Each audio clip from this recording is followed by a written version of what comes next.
What's up, guys? How's it going? It's Coach Grizzle.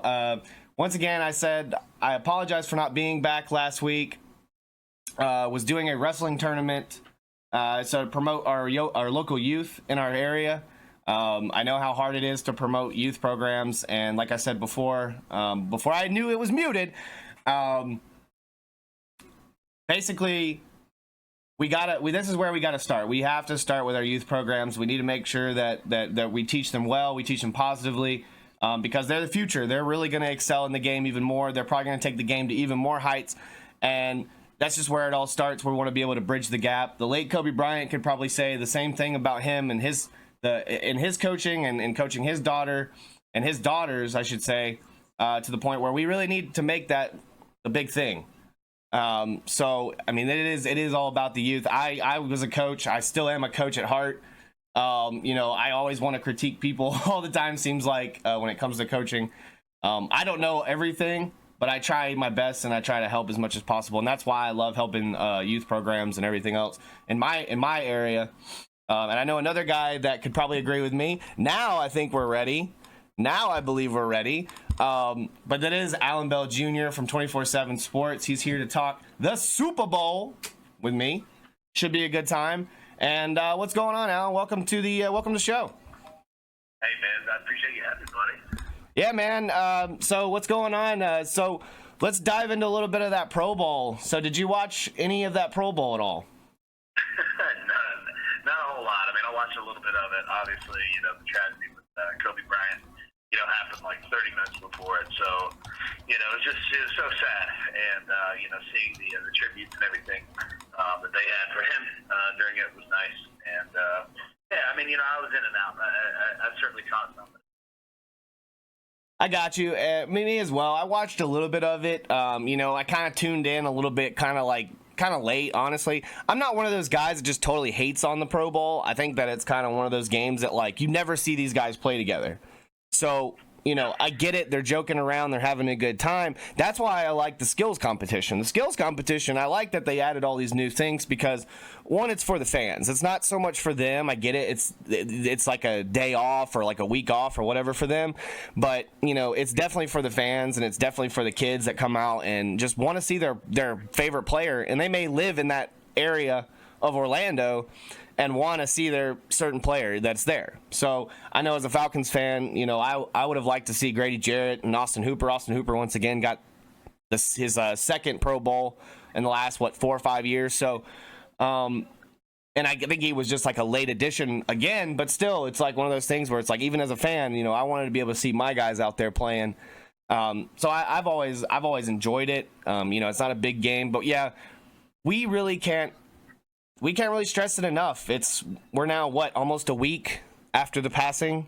Tomorrow will be a week after the passing of Kobe Bryant, and that's all that we need to care about right now. I mean, honestly, it's just a sad thing to see. I think you agree as well, Allan Bell, but I think it's just one of those things that you just kind of take life for granted, and then when something like that happens, you kind of just come back, and all that hate or all that whatever issue that you were dealing with, you just kind of want to let it go. Yeah, you do. I think you're right there. Whenever a tragedy like this happens, and not to the level of Kobe Bryant, but you kind of see everyone kind of look out for each other, right? And everybody's maybe a little more kind, and everybody's a little more nice. And you wish that could stay. You know what I mean? And it doesn't, and, we just kind of get back to regular life. But it goes to show that, man, like, people care, and, the tragedies like that kind of stir up emotions for people that might not necessarily be about Kobe, per se, but maybe they lost someone, or they're dealing with something. I think Shaquille O'Neal had the most, what do I want to say, resounding effect on me when he was on NBA on TNT, his show. Yeah. And he just broke down, and he was crying, and he was, saying, I meant to call him. I was just about to call him, and now I can't ever do it again. And I think, that's really the takeaway, kind of like you were saying, like that's where you look at it and say, man, if there's something going on in your life, where you're upset with somebody, or maybe you and a friend, are just not as close as you want to, and you've been meaning to reach out, like do it now, man. Like you just don't ever know, what could happen, and you might not ever have a chance again. So that was the biggest takeaway, in terms of reaction from his friends, to me. Yeah, I completely agree with you, and that's kind of one of those things where I heard that they hadn't talked in like 4 years. These are two guys that were teammates at one time. Obviously, all the scrutiny of who won championships, who was the bigger man. I mean, but it was a team effort at the end of the day. I mean, just the two of them, I don't think could have won a whole championship. So that's just what it's kind of about. It was more of like a team thing. And like that's your teammate. Like there's a lot of guys that like in high school that I don't talk to, or I haven't been able to talk to in a while, but it's not necessarily that I don't like them. And that for instance, I had a kid that I coached and he committed suicide. And every day that I thought about that, I always thought that like, during football season and all that stuff, like we loved the kid, everything. And he went on to high school. 4 years later, he graduates, want to be an EMT. This was an amazing kid I knew. And to this day, I still kind of feel like that I should have done more. You know what I mean? And that's what we feel like we should have done back in the day. I get it. Everyone's working. Everyone's always busy. You can't always get to what you want. People may not be going through the right stuff, so they're depressed. There's that types of things. But like we've said it, like we've seen it on ESPN, like we said it before, if you have something, let it go. If there's something bothering you, let it go. You know what I mean? It's one of those things where it's like, at the end of the day, working yourself up over something so silly or something that hurt you or irritated you, at the end of the day, it's only going to hurt you more if you do something serious about it. Yeah, it is. It really is. I mean, you're exactly right. Like, it's just going to it's going to eat you up. I think, I read a good quote about, like that. It's like eating rat poison. Yeah. Waiting for the rat to die. You know what I mean? Yeah. Like, dude, it's just going to eat you up, man. It's like, it's not going to affect that rat whatsoever. So, yeah, I think that's the big takeaway, man. It's just, give a call, give that text, whatever. Just don't wait, man, because you really don't know, what could happen today, tomorrow. You have no idea. Completely agree. Head of Steel says, hey, Allan. And we got Black Sparrow in here right now. We've got a few people in here kind of joining the chat. So what's going on, guys? So basically, let's kind of dive into this Super Bowl talk, man. I mean, that was a great conversation we had about Kobe, and it's kind of one of those things where we just kind of have to, move on and really remember him for who he was as a basketball player, and really like relate to ourselves and make us better people as well. So let's dive into the Super Bowl talk.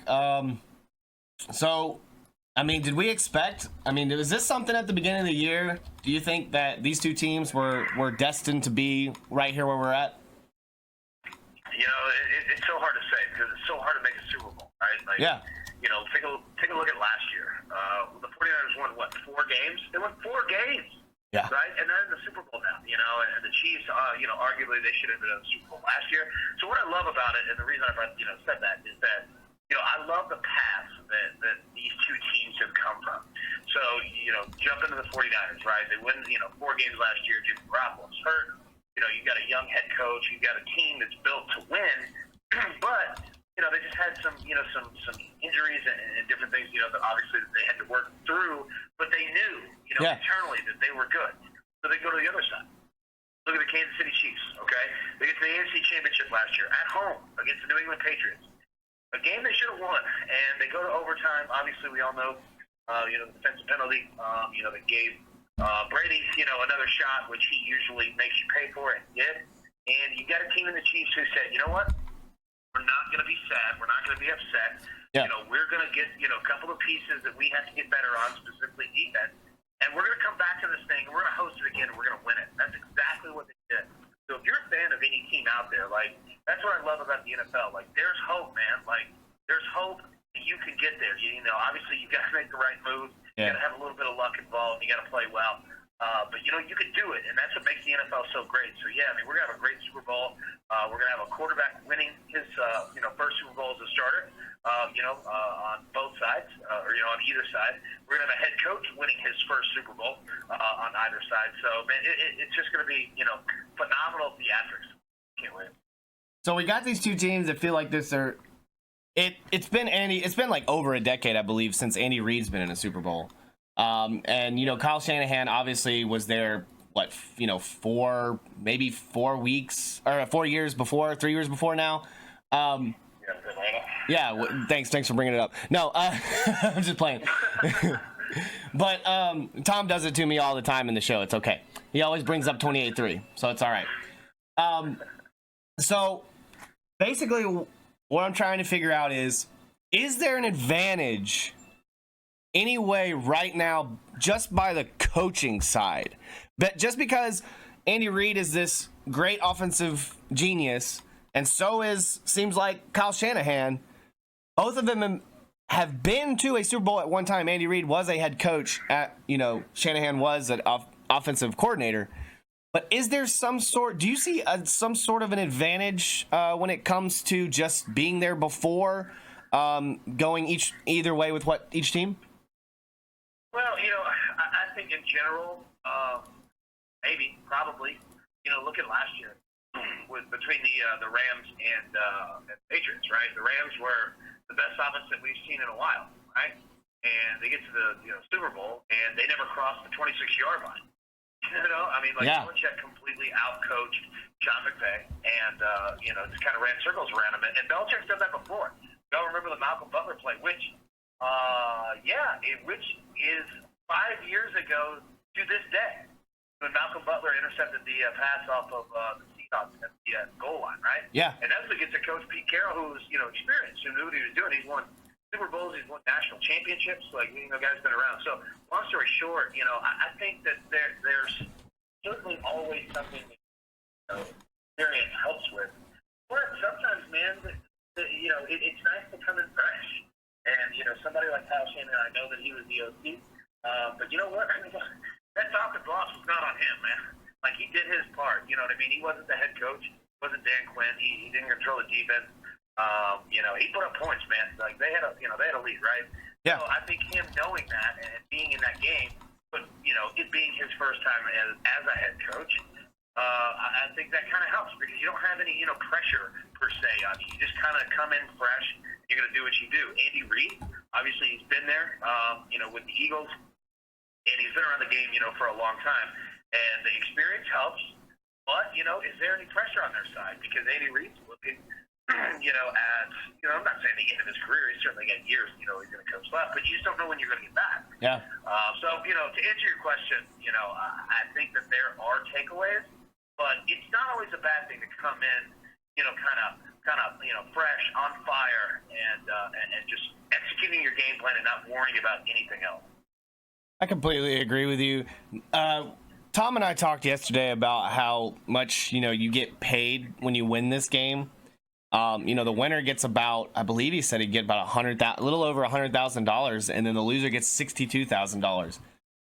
Everyone always wants to talk about, like, I'm sure they'll get more stuff and incentives or whatever. I'm sure there's a lot of stuff we don't know about, but like, how does it feel to, like, we talk about how, they play so many games, and we just want to watch out for the risk of injury. How much more is winning the Super Bowl? Like, how much is it? Like, is it even worth it to like win that? I mean, I get it. You want the ring, right? You want the ring. But like getting paid that little extra money, like when you're a guy like Jimmy Garoppolo that makes, $1.5 million a game? That's a great question. I think it depends on your outlook, right? Like, yeah. There are plenty of rich people. When I say rich, I mean, 7, 8, 9, 10-figure, uber wealthy type people. Yeah. Who you hand them $100,000, they're gonna be happy about getting $100,000. Give me $100,000 right now. I'd be fine. I'd be set. I know.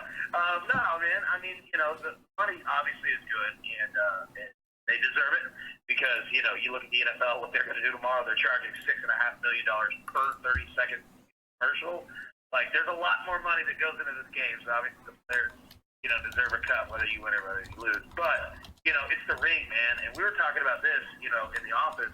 like for any competitor, right, in any sport or life, just just the competitiveness in your soul. The Super Bowl is the ultimate, man, because you only have one game, 60 minutes, that's it. Now, here's the risk reward that's on the table for anybody out there that's listening. If you were playing in the Super Bowl tomorrow, and you're only going to get to play in one, right? This is your only one that you're going to get to play in. Yeah. Here's the ultimate risk reward. You're either going to win a ring and be remembered forever. You will ever be remembered in that city and in that sport. Yeah. Or you lose, and it will eat you up every day for the rest of your life. Trust me. That's the ultimate risk reward, right? And I think that, like, as a competitive guy, it's like, give me the ball, man. Like, let's do it. Let's go after it. Let's go win this thing. That's what I love about it, man. I love this time of year. I love just championship games, man, because it's all you got, everything on the line, and when the dust settles, we'll see who wins. And I lost a city wrestling match that I still can't get over to this day. Okay? Yeah. Like, yeah, man. I still think about that dude, and I'm like, if my knee wasn't so bummed, you know what I mean? Like, I think I would have been a lot better if I hadn't, like, partially tore my MCL halfway through the season. But, it's just one of those things. It's like, you just gotta go, I mean, I could never to that level, like, just be like, oh crap, man, like, we lost the Super Bowl and then never get back again. You know what I mean? Like, it's like, oh cool, you gave me $62,000, but dang, that could have paid a fine that I may have done earlier in the year. You know what I mean? Like, it's like one of those things. It's like, yeah, my bad, I said the wrong words, or I cussed, or whatever at the ref, or whatever. That's 30 grand down the drain. Oh, well, here comes 60 grand because I lost the Super Bowl. But like you said, like, that's something that you're always gonna remember, you're always gonna cherish, and like, I could never, like, that's the thing that, like, especially like professional athletes have to go through, is like, they put so much time and effort into the sport that, like, it's always like a hassle, seems like. And just to get to that point and lose, it definitely has a long-lasting effect. Because if you look at the Falcons, I believe that they're like 16 and like 16 in the last 2 years, like 16 and 34 in the last 2 years, seems like. But I mean, like, it's 3 years. It's just one of those things where you're just kind of like, well, dang, man, and you just really can't get out of the funk. So, I really hope, as a Falcons fan, being a little biased here, that Kyle Shanahan kind of still has a heavy heart, and that that maybe he kind of screws up again. But I mean, we're not making my prediction yet. We're just talking trash right now. So we got a couple of things in the chat. Head of Steel says, is there another major league sport that coaching has a bigger effect than the NFL? I would say, yeah. Let's hear you first.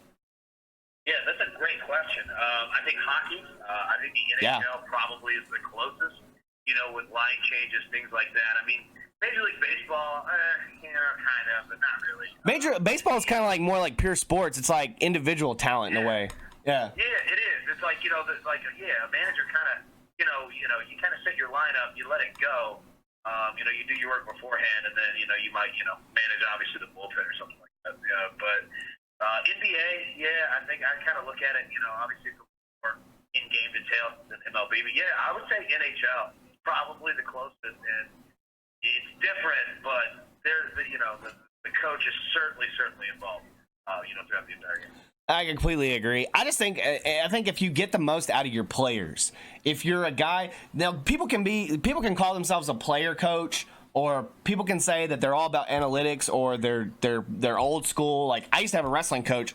We're going old school, which means you're gonna run the piss out of you, and they're gonna make you like do gassers, and they're gonna make you do stairs and wheelbarrows and baby carries and all this dumb crap that he like forced the older generation to do.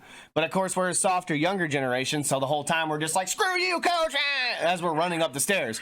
So, like, I completely agree with it. Like, if you can get the most out of your players, and I feel like that's what both of these teams kind of did in a way, because they already knew, the Chiefs especially, they already knew what they were getting. They knew before he even started what they were getting out of Patrick Mahomes. But, that's the thing about Alex Smith, though, at the time, is he was having one of his best years. So it's kind of crazy to be like, oh, let's just rush to judgment on what can we get most out of our players, because you just never know. Like, you just could have a bad game. This is one game that you could have just one bad game. You know what I mean? And I have another person right here that's saying Jersey Kua. He is we play some Apex together, stuff like that. We do some co-streams. He said 3-2 final score. He said a safety and a field goal. That's all. Take it to the bank. Now you can't agree with him on that, can you? Well, let me say this: if that's what he's going with, buddy, grab some cash, go to Las Vegas, go to any book right now. Because I'll tell you this.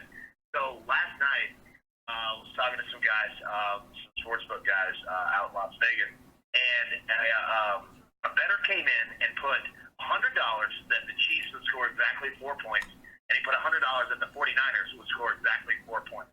Each one of those would pay out $999,000. Wow. So if you're feeling that, my man, go put that in, put you $100 on it, and if you nail both of them like that, dude, you're looking at like $5 million. Man, we were doing some weird prop bets all week. Of course, you know how Tom is. He likes to do his weird prop bets. He has like weird Super Bowl prop bets or whatever. Where, will there be a, for instance, first there was one. It was like, will Jennifer Lopez and Shakira, will there be any like cleavage or whatever? And it's like, I don't know, maybe, yeah, yes, no, but I mean it's a yes or no question. It's over under, yes or no, and you're like, okay, that's a cool little bet. I'm like thinking, all right, like how much can I bet for a streaker to run out on the field or a protester to run out on the field? Like what are the odds on that? I don't know, but it's crazy. Like I've told Tom before, it is crazy that we can literally bet on anything nowadays. Where, I mean, what was it a few years ago, a couple of World Cups ago, we bet that some guy bet Luis Suarez was going to bite somebody in the World Cup. Dude makes $1 million. Yeah. I mean, it's just absolutely crazy. I know. It's awesome. Like, and especially this year, like, the hot prop bets this year are the cross sports, right? So there's one on Sunday for tomorrow that, does Zion Williamson have more points against the Rockets or, compared to Raheem Mostert's total carries? Yeah. Right? And I went through and looked at Mostert's carries the last 4 games. It was like 26, 12, 11, 13, something like that. Yeah. And Zion's generally sitting in that 14 to 18 point range, right? I mean, it's perfect. Yeah. Right? Like, there's so many, and the cross sports have been so hot. But yeah, I mean, there's so many good prop bets out there.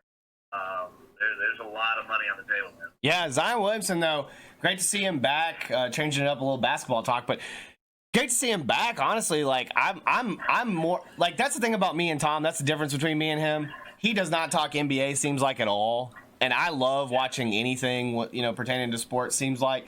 And that I was like, that first game he came back, I watched that game. The next game that was on TV, I watched that game. I mean, it kind of it really drew me to that game, to the point where I'm just like, wow, I really am, like, I like NBA as a whole anyway. Like, I'm a Hawks fan, so my team sucks, but I still like watching the NBA. You know what I mean? And I think that's one of those things that's just like, it's a generational talent. I'm gonna watch it. It's like Patrick Mahomes in the Super Bowl. It's like Jimmy Garoppolo in the Super Bowl. You got these generational talents that are just doing amazing things at a young age. And it really shows you, the future of sports. You know what I mean? And it just shows you how much people, like, really, really work hard at their craft. And that's pertaining back to Kobe again. All he did was work on his craft. Yeah, he definitely did. And talking about that, you brought up Alex Smith earlier. Dude, I kind of feel bad for the guy, man. He's coming through probably, a leg injury that might arguably just end his career. But he got bounced from San Francisco. They go to a Super Bowl, with Colin Kaepernick. He gets bounced out of Kansas City. They go to a Super Bowl with Patrick Mahomes. Like, yeah. This poor dude, man. That hurts. Well, on both teams, right? Yeah, that hurts. Like, man, and it's like, how are if you're him, right, and you're watching, these Super Bowls, like, now he's going through this twice. Like, it's probably harder to make a it's probably harder, to have bounce from 2 Super Bowl teams than to make a Super Bowl. It's crazy. So, yeah, I mean, that rant was going nowhere. It's just interesting that guy's gone through it now for a second team. Yeah, without a doubt. And then the funny thing is that what are the Redskins even going to do? It seems like they've got 5 quarterbacks on their roster, you know? Buddy, let me say this. I've asked that question. I'm 35 years old. I've asked that question, I think, my entire life. What in the hell are the Redskins doing? You know what I mean? Like, they just don't. They don't have a clue. They're going to draft Chase Young and not know what to do with him. Yeah. I like Ron Rivera. I think, you know, if Daniel Snyder gets out of his way, Rivera can do things.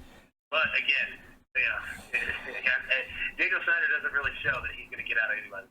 I'll tell you right now, I've never seen the day of I've seen a Latino man coaching the most racist team in all of professional football. It's like, that's just 2020, man. It's 2020, man. It's just one of those things.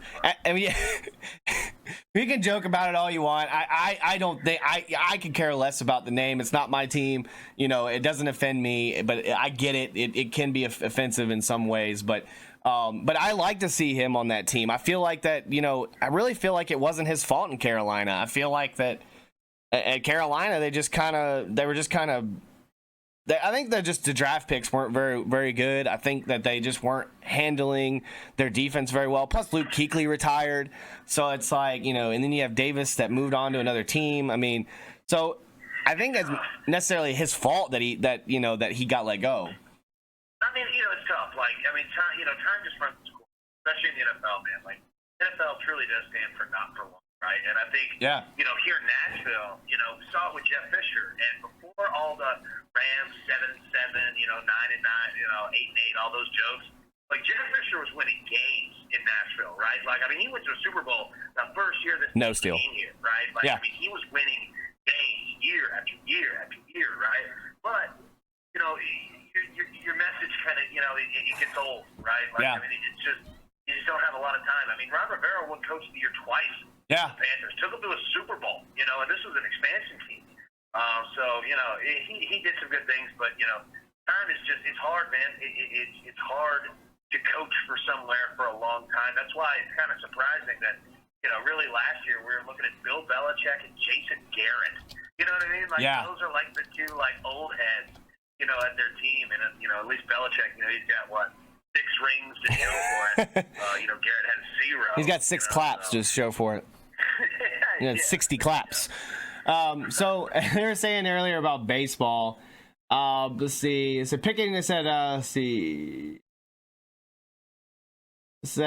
picking your starter pitcher and timing of your relievers is one thing, but calling individual plays throughout the game is on another level. You're completely right. You just never know. Once you, like he said before, once you throw it out there, there it goes.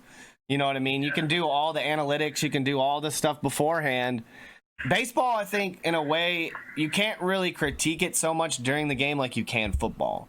Because football, it's always there. Like in baseball, you don't see them on a pad. You don't see them on a notepad or anything doing something right then and there. You know what I mean? Trying to critique what they may have done in their swing or whatever. It seems like... I think, you know... Yeah.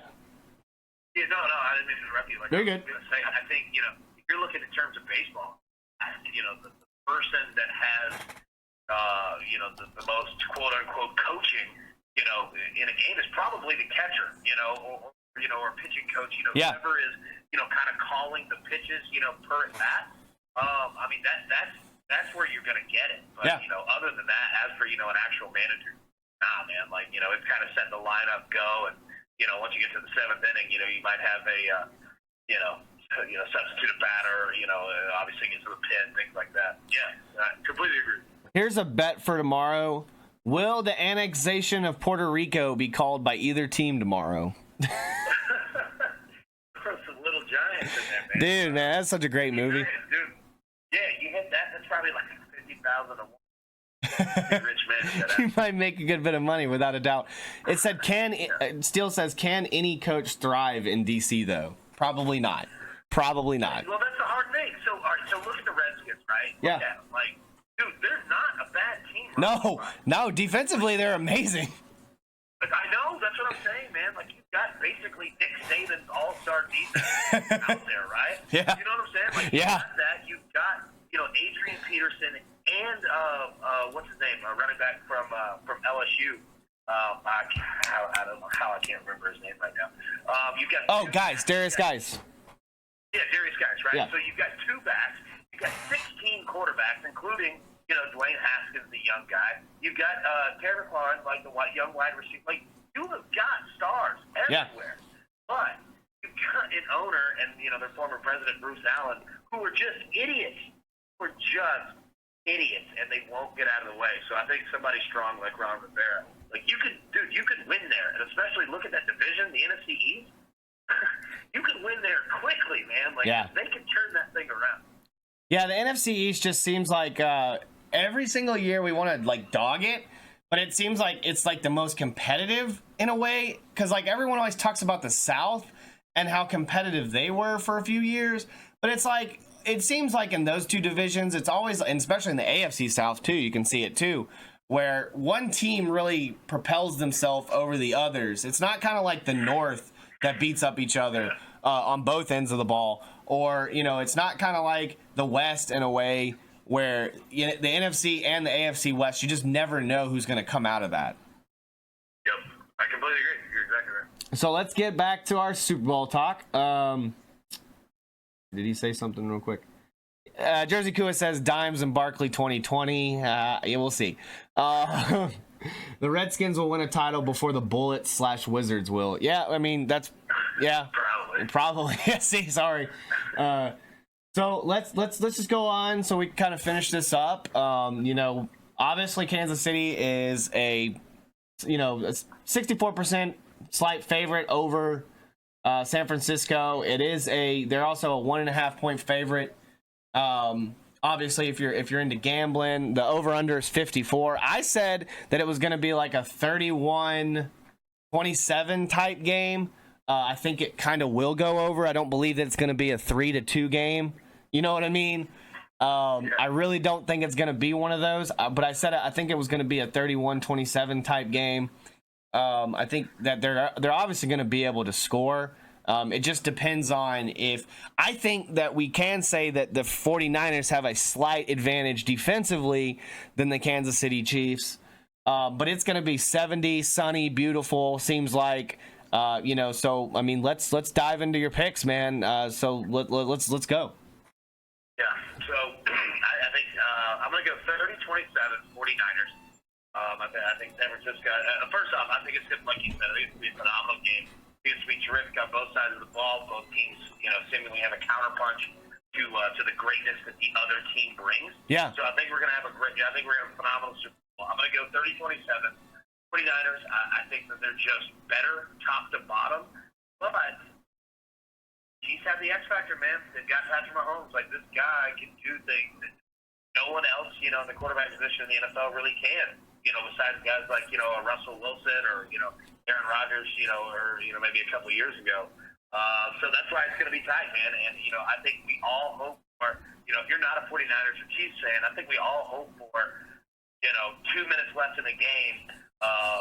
Chiefs are down by 3 and Mahomes has the ball, right? Like, I mean, that would be, whatever happens after that, like, it would be phenomenal just to be able to watch those theatrics on the biggest stage. So, yeah, I'm going to go 30-27.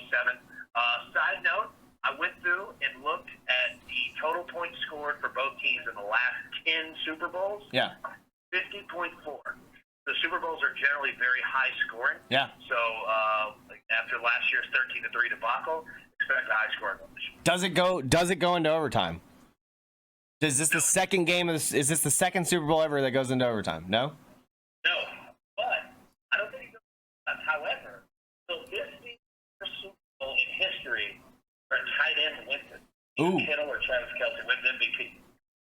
If it's ever going to happen, it could be this year. See, I agree with you. Like, I argued with Tom that I like Kittle in this situation more than I like Kelce, and they're like, he's thinking that he's going to be asked to block more and that they're going to run the ball more, but I just feel like Kittle rather than Kelce is more of a factor for his team to like really produce than Kelce, because you've got all the weapons around Kelce. And it just seems like now, like before, Kelce was like the security blanket. It's kind of like a Zach Ertz in a way, where it's like you stream him across the field or you drag him across the field and he's like literally the last option. You know what I mean? But he still produces. It's kind of like a Gronk play. And with Kittle, it's like he's an all-around amazing player that, like, if you had to choose between the two tight ends, who are you taking? Who do you think's going to have more yards? And then, but just who do you think will at the end of the day is going to end up being the better tight end? Well, I think Kelsey's probably the better tight end overall, but I agree with exactly what you're saying, and I think that, look at the quarterbacks who might need more tight end assistance.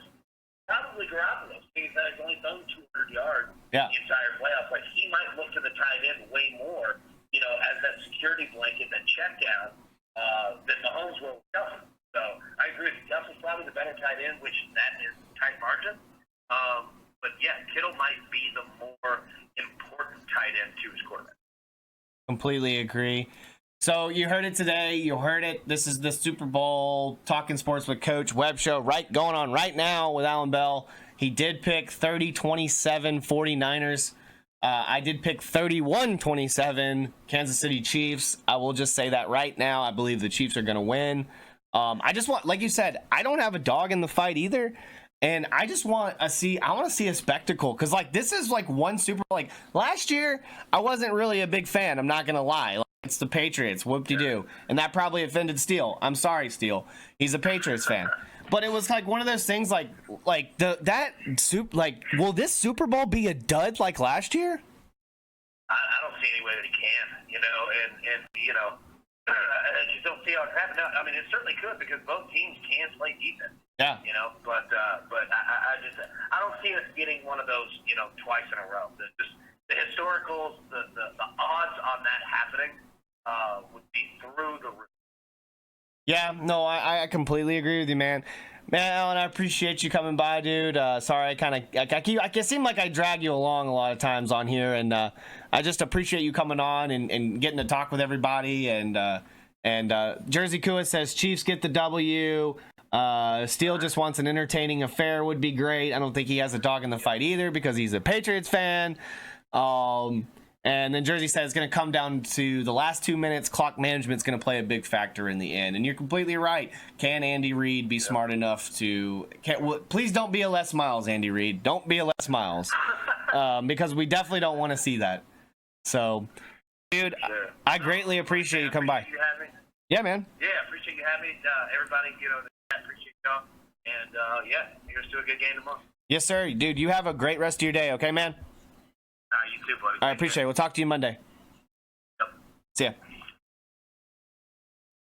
All right, guys, you saw it. Episode 3 in the books. Why does your hate feed you? Why does his hate feed you? Steele.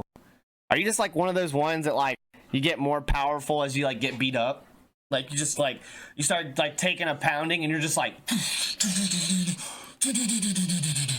just beast man.